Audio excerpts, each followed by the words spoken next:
पिछले क्लास में जहाँ पर छोड़े थे वहाँ से आगे बढ़ते हुए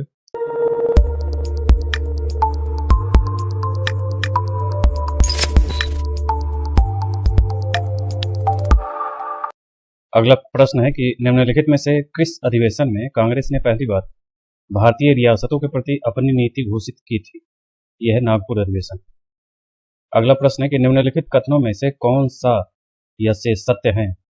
कथन है कि पहला कथन है कांग्रेस के नागपुर सत्र 1920 के पश्चात प्रांतीय कांग्रेस समिति का गठन भाषाई आधार पर किया गया था।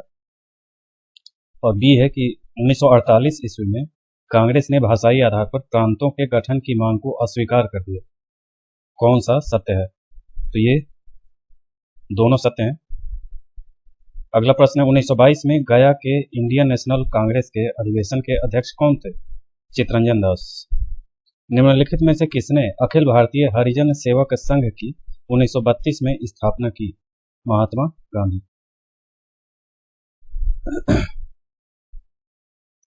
नीचे उन व्यक्तियों की सूची दी गई है जो भारतीय राष्ट्रीय कांग्रेस के अध्यक्ष हुए हैं।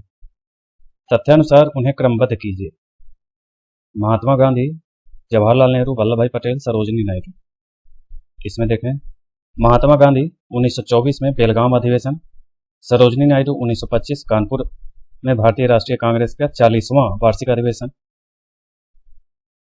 पंडित जवाहरलाल नेहरू वर्ष 1929 में लाहौर अधिवेशन, 1936 लखनऊ और दिसंबर 1936 में फैजपुर अधिवेशन की अध्यक्षता की।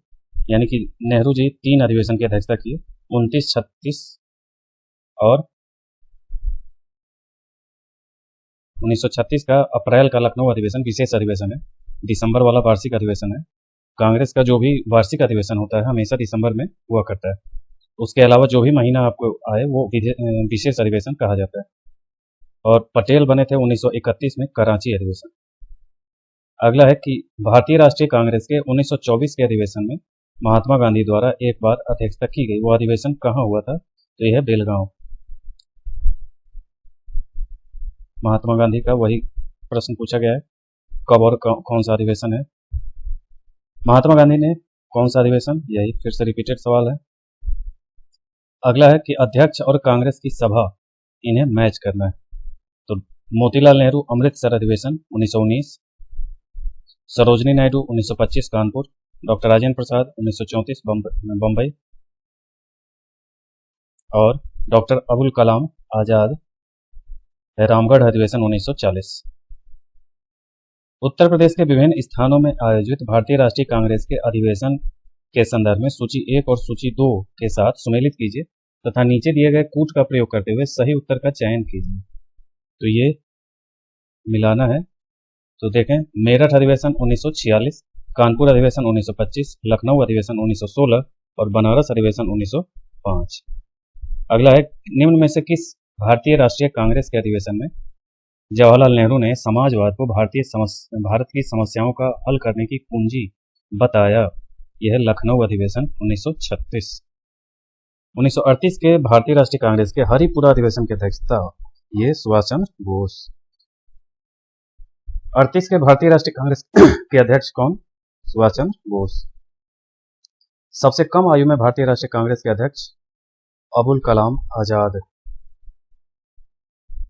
1923 में कलाम का जन्म 1888 में और मृत्यु 1958 में हुई थी। 1923 में दिल्ली में आयोजित कांग्रेस के विशेष सत्र के अध्यक्ष बनाए गए। पद धारण करने वाले व सबसे कम उम्र के व्यक्ति थे अध्यक्ष के रूप में।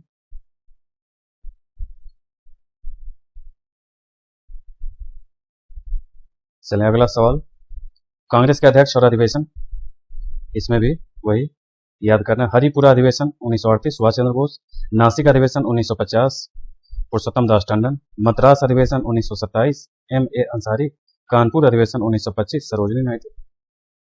इसे सुनते सुनते आपको याद हो जाएगा। केवल ध्यान रखें कि कौन सा अधिवेशन कहाँ कब। कौन सा लगातार 6 वर्ष तक भारतीय राष्ट्रीय कांग्रेस के अध्यक्ष थे? अबुल कलाम आजाद 1940 से 46 तक लगातार 6 वर्ष तक कांग्रेस के अध्यक्ष थे।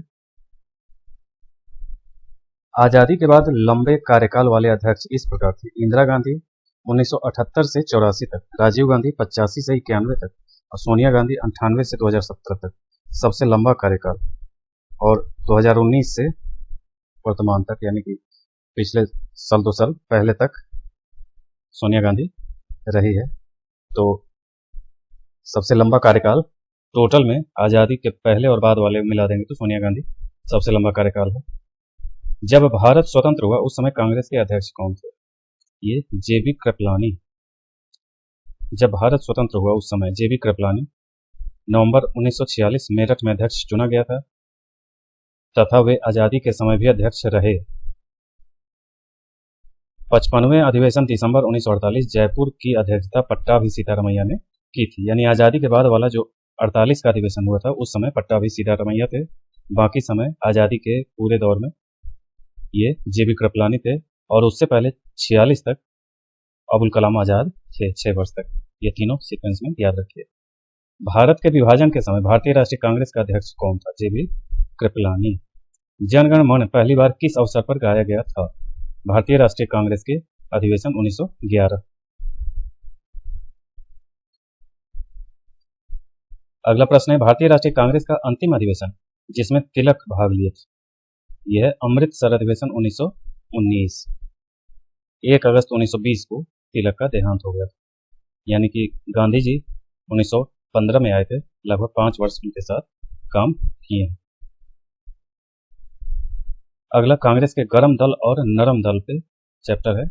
अगला इसमें देखें, पहला सवाल है कि महात्मा गांधी के पदार्पण से पूर्व भारत में राष्ट्रीय आंदोलन की दिशा को निम्न में से किन अंतर्राष्ट्रीय घटनाओं ने प्रभावित किया?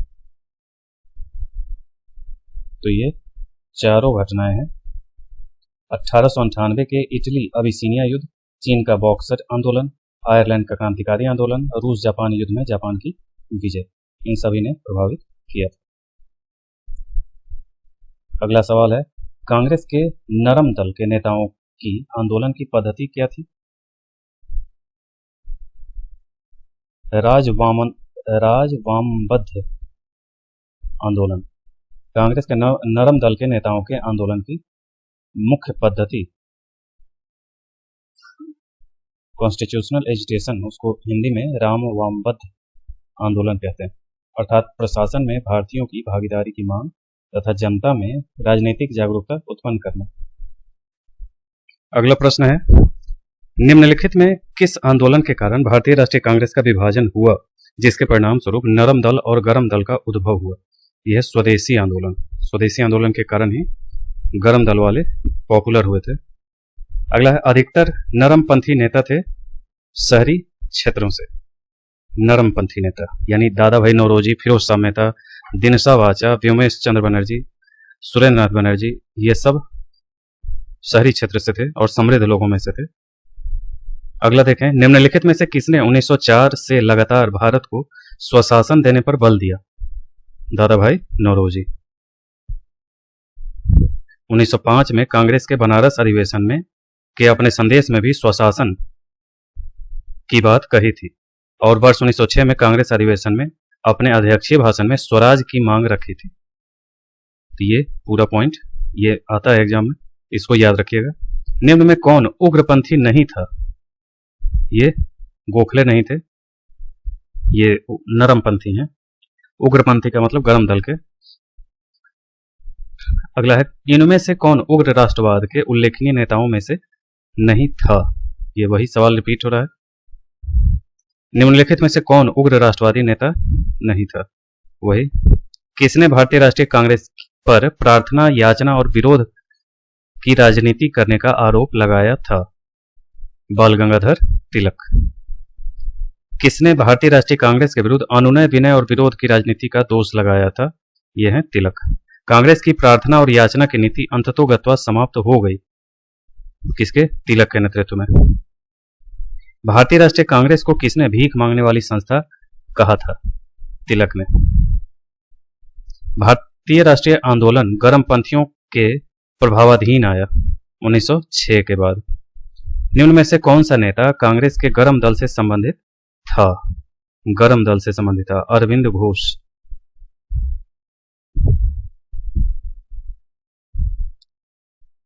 लाल बाल पाल और ये अरविंद घोष, ये सब गर्म दल के थे। निम्न में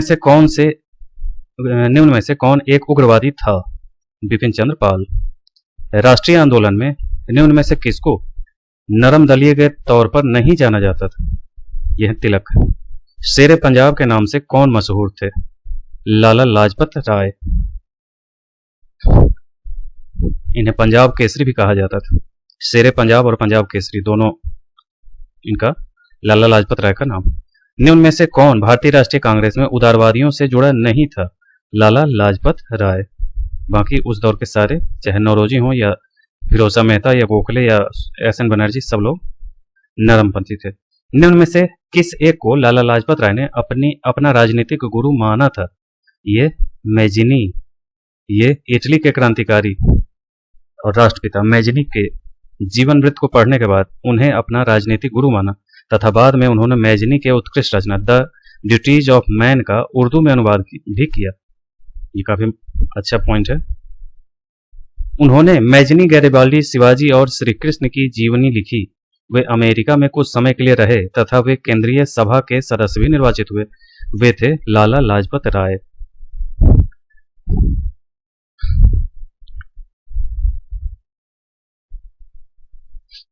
ये भगवान श्री कृष्ण, शिवाजी, स्वामी दयानंद सरस्वती, मैजिनी और गैरिबाल्डी का जीवनी लिखा था। अनहैप्पी इंडिया और the story of my deportation उनकी अन्य रचनाएं। निम्न में से कौन मध्यम मार्गी नहीं था?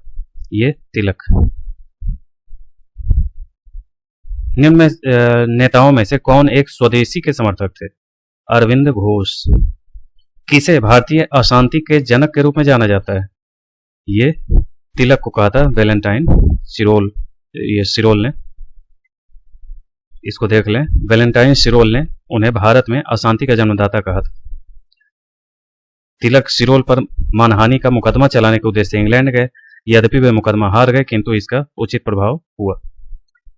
तिलक को वैलेंटाइन सिरोल ने अशांति का जनक कहा था। रिपीटेड सवाल है, अशांति का जनक। बीजी तिलक को सजा के पश्चात निम्न में से किसने दया की वकालत की थी और कहा था कि संस्कृत के एक विद्वान के रूप में तिलक में मेरी दिलचस्पी है? ये कहा था मैक्स मूलर ने। मैक्स मूलर ने ये बात दया की वकालत करते हुए कहा था। आगे देखें, तिलक लोकमान्य तिलक के नाम से जाने लगे जब क्या हुआ, इसमें देख लें। ब्रिटिश सरकार ने तिलक को पुणे के असिस्टेंट कलेक्टर रैंड की हत्या के मामले में अभियुक्त बनाया। तिलक को दोषी पाया गया और 18 माह का कठोर कारावास की सजा सुनाई गई। जब वे जेल से बाहर आए तो एक राष्ट्रीय नायक के रूप में उभरे। इस तरह किसी एक घटना नहीं बल्कि अनेक राष्ट्रवादी कार्यों के बाद तिलक को लोकमान्य की उपाधि दी गई। अगला 1908 में 6 वर्ष की सजा स्वतंत्रता संग्राम के किस उग्रवादी नेता को दी गई थी? यह है तिलक। 1908 में बर्मा के मांडले जेल भेज दिया गया था। वहीं पे इन्होंने एक पुस्तक भी लिखी थी, आर्कटिक होमलैंड ऑफ आर्यंस। 1908 में तिलक को जेल 6 वर्ष की हुई थी। भारत के स्वतंत्रता आंदोलन के प्रारंभिक दौर में उग्रवादी विचारधारा को निम्न में से कौन सा एक निरूपित करता है? सीधे आंसर पे जाएं तो यह है संवैधानिक साधनों और याचिकाओं के स्थान पर आक्रामक साधनों से स्वशासन प्राप्त करना। अगला प्रश्न है कि भारतीय मुसलमान सामान्य रूप से उग्रवादी आंदोलन की ओर आकर्षित नहीं हुए। इसका कारण था कि उग्रवादियों की हिंदू अतीत का राग अलापने की नीति के कारण। अगला कथन है कि बाल गंगाधर तिलक सांप्रदायिकतावादी थे। कारण है कि उन्हें धर्म का राजनीतिक अस्त्र के रूप में प्रयोग उन्होंने किया था। ये ए गलत है किंतु आर सही है। अगला है कि महाराष्ट्र में गणपति पर्व का श्री गणेश किया था किसने? तिलक ने।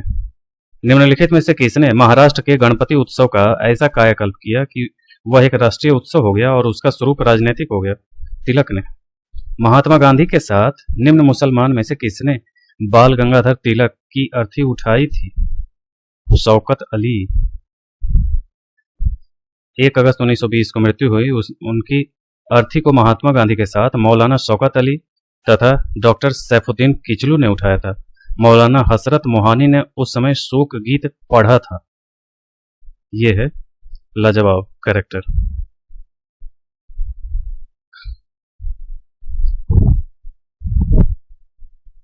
क्रांतिकारियों वाले में देखें, पहला सवाल, क्रांतिकारियों के एक गुप्त समाज अभिनव भारत का गठन किया गया वीडी सावरकर के द्वारा।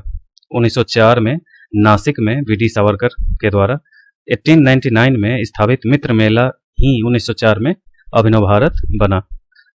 अभिनव भारत से वीडी सावरकर। किसने मित्र मेला संघ को शुरू किया था? ये भी विनायक दामोदर सावरकर, वीडी सावरकर। 1905 में क्रांतिकारी संगठन अभिनव भारत संगठित किया महाराष्ट्र में। निम्नलिखित में से किसने क्रांतिकारियों के संगठन अभिनव भारत को संगठित किया? सावरकर। अगला रिपीटेड सवाल है, अभिनव भारत और कौन? सावरकर। निम्नलिखित कथनों में से कौन सा कथन वीडी सावरकर के बारे में सही है? तो ये पहला है कि उन्होंने अभिनव भारत नामक क्रांतिकारी संगठन की स्थापना की। भारतीय राष्ट्रवादियों को प्रेरित करने के उद्देश्य से उन्होंने मेजनी की जीवनी लिखी। तीसरा है कि उन्होंने भारत का स्वतंत्रता संग्राम 1857 नामक पुस्तक लिखी, जो 1857 के विद्रोह का एक राष्ट्रवादी दृष्टिकोण प्रदान करती है। और चौथा है कि ब्रिटिश कैद से मुक्त होने के लिए वे एक चलते जहाज से कूद पड़े। मुक्त होने के लिए एक चलते जहाज से कूद पड़े। ये चारों सही है। अब देखें, वीडी सावरकर तथा गणेश सावरकर ने मित्र मेला का शुरू किया। 1904 में मित्र मेला के 200 सदस्य नासिक में एकत्र हुए तथा सावरकर ने मित्र मेला का नाम बदलकर अभिनव भारत करने की घोषणा की। सावरकर ने 28 सितंबर 1906 को मेजनी की जीवनी को पूरा किया। उन्होंने भारत का स्वतंत्रता संग्राम 1857 नामक पुस्तक लिखी थी। सावरकर को इंग्लैंड से भारत एसएस मोरिया नामक जहाज से लाया जा रहा था। जब 8 जुलाई 1910 को जहाज मार्सेलेस बंदरगाह पहुंचा तो ब्रिटिश कैद से मुक्त होने के लिए वह चलते जहाज से कूद पड़े, परंतु सावरकर पुनः गिरफ्तार कर लिए गए। हेडगेवार ने किस वर्ष राष्ट्रीय स्वयंसेवक संघ की स्थापना की? ये 1925, 27 सितंबर 1925 को हेडगेवार, केशव बलिराम हेडगेवार ने आरएसएस की स्थापना की, जिसका मुख्यालय नागपुर में स्थित है। युगांतर पार्टी का नेतृत्व किया था जतीन्द्र नाथ मुखर्जी ने। जतीन्द्र नाथ मुखर्जी बंगाल के क्रांतिकारी थे। विवेकानंद और अरविंद घोष के निष्ठावान अनुयायी और युगांतर अनुशीलन समिति तथा गदर पार्टी सरीखे क्रांतिकारी समितियों के सक्रिय सदस्य रहे। ये बाघा जतिन के नाम से जाने जाते थे। वह कौन थे जिन्होंने अनुशीलन समिति की स्थापना की थी? यह पी मित्रा अनुशीलन समिति। इसमें देख लीजिए, मिदनापुर में 1902 में स्थापना किए थे ज्ञानेंद्र नाथ बसु। ढाका में अक्टूबर 1906 में पुलिन बिहारी दास सर्वाधिक संगठित। और कलकत्ता में मार्च 1902 में सतीश चंद्र बसु शेखर बंदोपाध्याय की पुस्तक के अनुसार, और 1902 में प्रमथनाथ मित्र अध्यक्ष जतेंद्र नाथ बनर्जी बाघा जतिन और वारेंद्र नाथ घोष सुमित सरकार के अनुसार, यानी अलग अलग स्रोत के अनुसार ये बताया गया है। 1902 में सरल घोषाल का अखाड़ा। 1902 में कुछ युवकों द्वारा आत्मोन्नति समिति का गठन। वारेंद्र घोष और भूपेंद्र नाथ दत्त के नेतृत्व में 1906 में युगांतर का प्रकाशन हुआ। युगांतर पत्रिका साप्ताहिक है। हेमचंद्र कानून को कलकत्ता अनुशीलन समिति के सहयोगी एवं बम विशेषज्ञ थे। ठीक। अगला प्रश्न है कि वारेंद्र कुमार घोष के क्रियाकलापों ने एक गुप्त क्रांतिकारी संगठन को बंगाल में जन्म दिया। ये अनुशीलन समिति बंगाल का शुरुआती संगठन है, अनुशीलन समिति, और महाराष्ट्र का शुरुआती संगठन है मित्र मेला और अभिनव भारत, दोनों याद रखिएगा। अनुशीलन समिति थी क्या? यह है एक क्रांतिकारी संगठन। वारेंद्र घोष का संबंध अनुशीलन समिति से था। वारेंद्र घोष निम्न में से किससे जुड़े हुए थे? अनुशीलन समिति। तिलक को लोकमान्य विशेषण कब दिया गया? क्रांतिकारी आंदोलन के बाद। जून 1897 में चापेकर बंधुओं ने, ये सावरकर से पहले वाले दौर के चापेकर बंधु हैं, यहां से क्रांतिकारी की शुरुआत होती है। 1897 में चापेकर बंधुओं ने पूना के प्लेग कमेटी के अध्यक्ष रैंड और आयस्ट की हत्या कर दी। रैंड की हत्या को लेकर यह आरोप लगाया गया कि तिलक के नेतृत्व में पूना के ब्राह्मणों ने यह साजिश की थी। जुलाई 1897 में तिलक को भारतीय दंड संहिता की धारा 124A के तहत राजद्रोह के आरोप में गिरफ्तार कर लिया गया तथा उन पर मुकदमा चलाकर 18 महीने की कैद की सजा दी गई, जिसका देश भर में भारी विरोध हुआ, जिस कारण तिलक अखिल भारतीय नेता के रूप में लोकप्रिय हो गए और जनता उन्हें लोकमान्य की उपाधि दी। ये पूरा इसमें खास करके ये याद रखिएगा कि 1897 में चापेकर बंधु थे, ये इन्हीं लोगों ने व्यायाम मंडल वगैरह बनाए थे, शुरुआत के क्रांतिकारी संगठन था वो भी। आगे देखें कि स्वतंत्रता आंदोलन के क्रांतिकारी आतंकवादियों का पहला महत्वपूर्ण साहसिक कार्य बर्रा डकैती का स्थान था पूर्वी बंगाल, बर्रा डकैती। अगला है, इसमें पुलिन बिहारी दास ने नेतृत्व किया था। अगला है मुजफ्फरपुर में किंग्सफोर्ड की हत्या का प्रयास कब किया गया? यह है 1908। खुदीराम बोस और प्रफुल्ल चाकी ने किंग्सफोर्ड पर बम फेंका परंतु किंग्सफोर्ड बच गया। दुर्भाग्यवश राष्ट्रीय आंदोलन से हमदर्दी रखने वाले मिस्टर कैनेडी की पत्नी और पुत्री मारी गई। प्रफुल्ल चाकी ने पुलिस से बचने के लिए आत्महत्या कर ली और खुदीराम बोस को गिरफ्तार कर फांसी दे दी गई। मुजफ्फरपुर बम कांड 1908 का संबंध इनमें से किसके साथ है? प्रफुल्ल चाकी। निम्न में से किसने बड़ी बुद्धिमानी के साथ अलीपुर षड्यंत्र के मामले में अरविंद घोष का बचाव किया? चित्तरंजन दास। किस वर्ष हिंदुस्तान रिपब्लिकन एसोसिएशन की स्थापना हुई? ये 1924। इसको भी काफी कई तरीके से याद रखिएगा। देश के उचित ढंग से क्रांतिकारी आंदोलन का संचालन करने के उद्देश्य से अक्टूबर 1924 में युवा क्रांतिकारियों ने कानपुर में एक सम्मेलन बुलाया और हिंदुस्तान रिपब्लिकन एसोसिएशन HRA, यही आगे चलकर HSRA हो जाएगा, हिंदुस्तान सोशलिस्ट रिपब्लिकन एसोसिएशन, जब भगत सिंह जुड़ेंगे। अभी वो नहीं है। तो संस्थापक हैं सचिंद्र सान्याल, अध्यक्ष हैं राम प्रसाद बिस्मिल, योगेश चंद्र चटर्जी और चंद्रशेखर आजाद। ये लोग हैं इसके हिंदुस्तान रिपब्लिकन एसोसिएशन के। हिंदुस्तान रिपब्लिकन संगठन की स्थापना की गई थी कानपुर में। अगला सवाल, हिंदुस्तान रिपब्लिकन का सदस्य नहीं था कौन? ये शिव वर्मा। भगत सिंह, चंद्रशेखर आजाद और राम प्रसाद बिस्मिल HSRA के सदस्य थे। शिव वर्मा हिंदुस्तान रिपब्लिक एसोसिएशन के सदस्य नहीं थे। अपनी फांसी के पूर्व निम्नलिखित क्रांतिकारियों में से किस एक ने पीने हेतु दिए गए दूध को अस्वीकार कर दिया और कहा कि अब मैं केवल अपनी मां का दूध लूंगा? यह है राम प्रसाद बिस्मिल। पंडित बिस्मिल एक उम्दा शायर भी थे। फांसी के तख्त पर जाने से पहले 19 दिसंबर 1927 को उन्होंने अपना अंतिम शेर पढ़ा था, जो इस प्रकार था: मालिक तेरी रजा रहे और तू ही तू रहे, बाकी न मैं रहूं न मेरी आरजू रहे, जब तक तन में सांस रगों में लहू रहे, तेरा ही जिक्र यार, तेरा ही जिक्र यार और तेरी ही जुस्तजू रहे। अगला है कथन। यह कथन किसने लिखा? सरफरोशी की तमन्ना। अब हमारे दिल में है, देखना है जोर कितना बाजुए कातिल में है। यह है राम प्रसाद बिस्मिल। उपर्युक्त गजल की पंक्ति शायर बिस्मिल अजीमाबादी की है। बिस्मिल अजीमाबादी का वास्तविक नाम सैयद शाह मोहम्मद हसन था। वे 1901 में पटना से 30 किलोमीटर दूर हरदास बिनाहा गांव में पैदा हुए। ये गजल उर्दू में लिखी गई थी और 1922 में काजी अब्दुल गफ्फार की पत्रिका सबाह में छपी थी। अच्छा, बिस्मिल अजीमाबादी। प्रसिद्ध गीत सरफरोशी की तमन्ना। अब हमारे दिल में है कि रचयिता कौन है? ये व्याख्या यहाँ है। निम्न में से किसको अंग्रेजी सरकार ने काकोरी षड्यंत्र के मामले में फांसी पर चढ़ा दिया? यह है राम प्रसाद बिस्मिल। काकोरी षड्यंत्र किस वर्ष हुआ? 1925।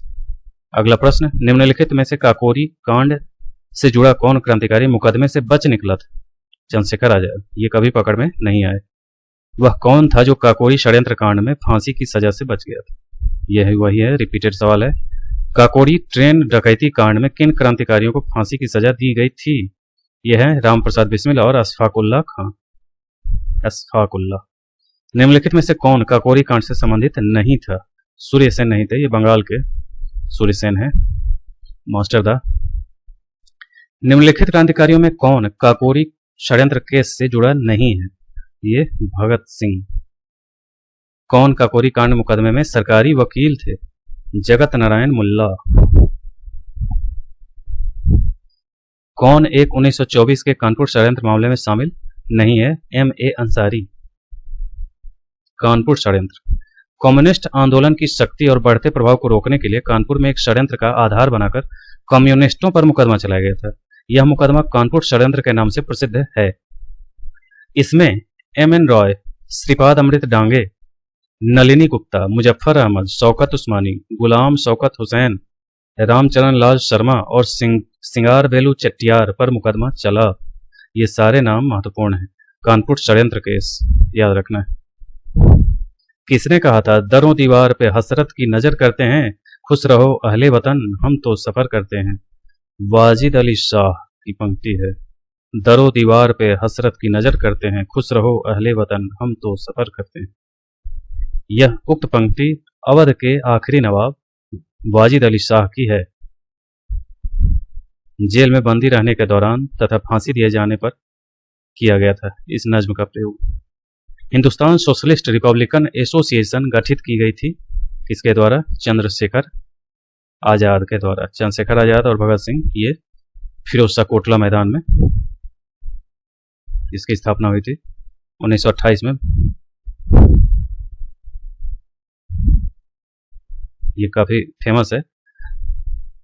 साइमन कमीशन के विरोध के समय लाला लाजपत राय पर लाठियों से प्रहार करने वाले सहायक पुलिस अधीक्षक सॉन्डर्स की दिसंबर 1928 में भगत सिंह, चंद्रशेखर आजाद और राजगुरु द्वारा की गई हत्या इस संगठन की पहली क्रांतिकारी गतिविधि थी। HSRA के 2 सदस्यों भगत सिंह और बटुकेश्वर दत्त ने 8 अप्रैल 1929 को केंद्रीय विधानमंडल में उस समय बम फेंका जब ट्रेड डिस्प्यूट बिल और सेफ्टी बिल पर बहस चल रही थी। इसका उद्देश्य सरकार को डराना मात्र था। ये दोनों पॉइंट याद रखिएगा। भगत सिंह ने सेंट्रल असेंबली में बम फेंका था किसके साथ? बटुकेश्वर दत्त के साथ। हिंदुस्तान सोशलिस्ट रिपब्लिकन एसोसिएशन की स्थापना 1928, HRA 25 में, HSRA 28 में। किसने बहरी ब्रिटिश सरकार को सुनाने हेतु केंद्रीय विधानसभा में 8 अप्रैल 1929 को बम फेंका था? भगत सिंह और बटुकेश्वर दत्त, यानी 1 और 4। हिंदुस्तान सोशलिस्ट रिपब्लिकन एसोसिएशन के संस्थापक नेताओं में एक थे भगत सिंह। किसने सचिंद्र सान्याल द्वारा स्थापित हिंदुस्तान रिपब्लिकन एसोसिएशन का नाम बदलकर HSRA कर दिया? ये चंद्रशेखर आजाद, सचिंद्र सान्याल द्वारा स्थापित है। आगे देखें 1928 में हिंदुस्तान सोशलिस्ट रिपब्लिकन एसोसिएशन की स्थापना कहां हुई थी? दिल्ली में, फिरोज शाह कोटला मैदान में। क्रांतिकारी चंद्रशेखर आजाद को अंग्रेजों ने कैसे मार डाला था?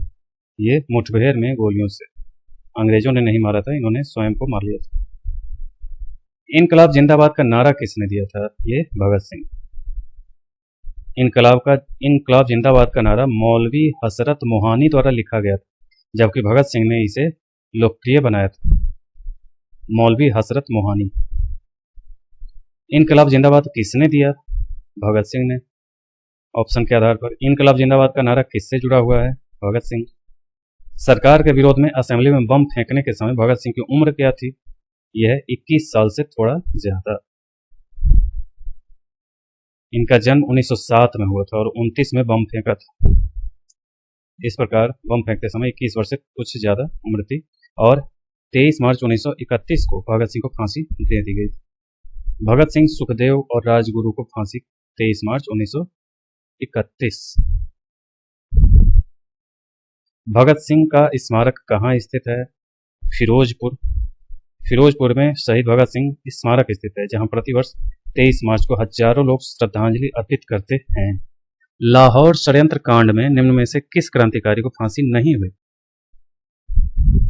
लाहौर षड्यंत्र कांड, इसको बटुकेश्वर दत्त को।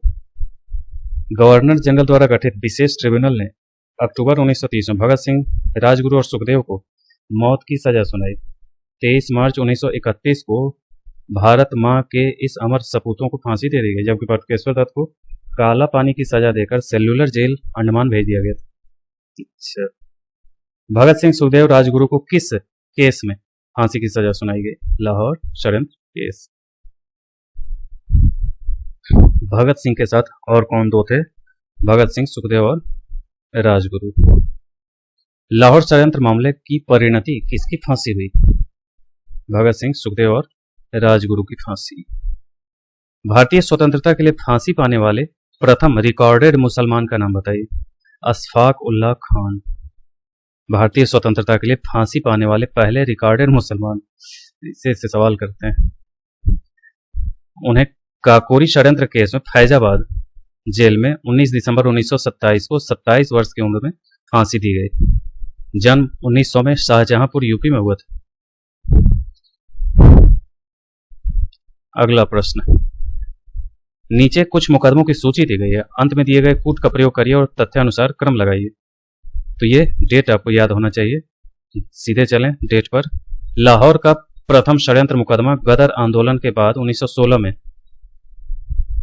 दूसरा षड्यंत्र मुकदमा भगत सिंह आदि के मामले में 1930 में हुआ था। कानपुर षड्यंत्र मुकदमा 1924 का है, काकोरी षड्यंत्र 1925 का और मेरठ षड्यंत्र मामला 1929 का है। प्रथम लाहौर षड्यंत्र केस के संदर्भ में अभिष्ट उत्तर विकल्प सी होगा, 1 4 2 3। यानी पहले लाहौर मुकदमा, फिर कानपुर मुकदमा, फिर काकोरी मुकदमा, फिर मेरठ मुकदमा। डेट याद रखिए बस। अगला है कि सही सुमेलित नहीं है। कौन सुमेलित नहीं है? काकोरी षड्यंत्र केस। काकोरी षड्यंत्र केस 25 का है, न कि 24 का। शेष सभी सही हैं। लाहौर षड्यंत्र प्रकरण 1916 और 1930, विक्टोरिया षड्यंत्र प्रकरण 1914 और हावड़ा षड्यंत्र प्रकरण 1910।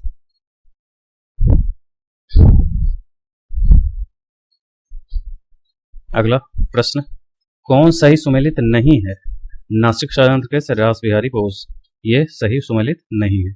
लाहौर षड्यंत्र केस जतिन दास सही है। काकोरी षड्यंत्र केस अशफाक उल्लाह खान सही है। दिल्ली षड्यंत्र केस अमीर चंद, ये सही है। रास बिहारी बोस का संबंध दिल्ली षड्यंत्र केस से था। अगला है, सूची दी गई है, मिलाना है। सीधे आंसर पे चलते हैं। हावड़ा षड्यंत्र केस जतेंद्र नाथ मुखर्जी, लाहौर षड्यंत्र केस राजगुरु, दिल्ली षड्यंत्र केस मास्टर अमीचंद और अलीपुर षड्यंत्र केस अरविंद घोष। इसी में इनको सजा हुई थी। इसके बाद ये जब जेल से छूटे तो सन्यासी बन गए। मुजफ्फर अहमद, S.A. डांगे, शौकत उस्मानी और नलिनी गुप्ता किस षड्यंत्र के लिए कैद किए गए थे? ये कानपुर बोल्शेविक षड्यंत्र केस, वामपंथियों के लिए जो चलाया गया था।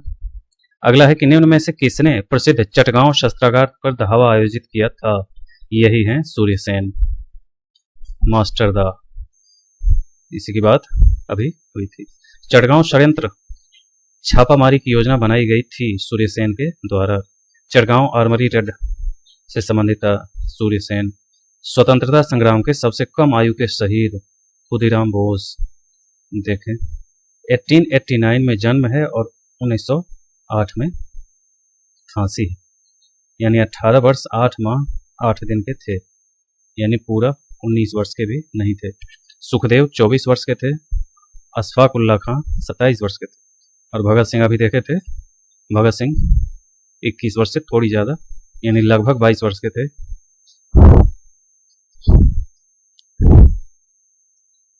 हेमू कालनी, ये 19 वर्ष 9 माह के। अगला है कि सूची मिलानी है, किससे कौन जुड़ा है। अभिनव Bharat VD Savarkar, Anushilan Samiti Aurobindo Ghosh, Ghadar party Lala Hardayal, Swaraj party CR Das, Chittaranjan Das. अगला संगठन और संस्थापक फिर से मिलाने हैं। Abhinav Bharat VD Savarkar, Mitra Mela VD Savarkar, Indian Republican Army S Sen और Hindustan Republican Association SN Sanyal. अगला है कौन सा षड्यंत्र है और कौन जुड़ा है उससे। अगला है इसमें सुमेलित है, कैसे मिलाना है। चटगांव शस्त्रागार हमला सूर्यसेन जुड़े हैं 18 अप्रैल 1930। काकोरी षड्यंत्र केस राम प्रसाद बिस्मिल जुड़े हैं, 9 अगस्त 1925 को हुआ था।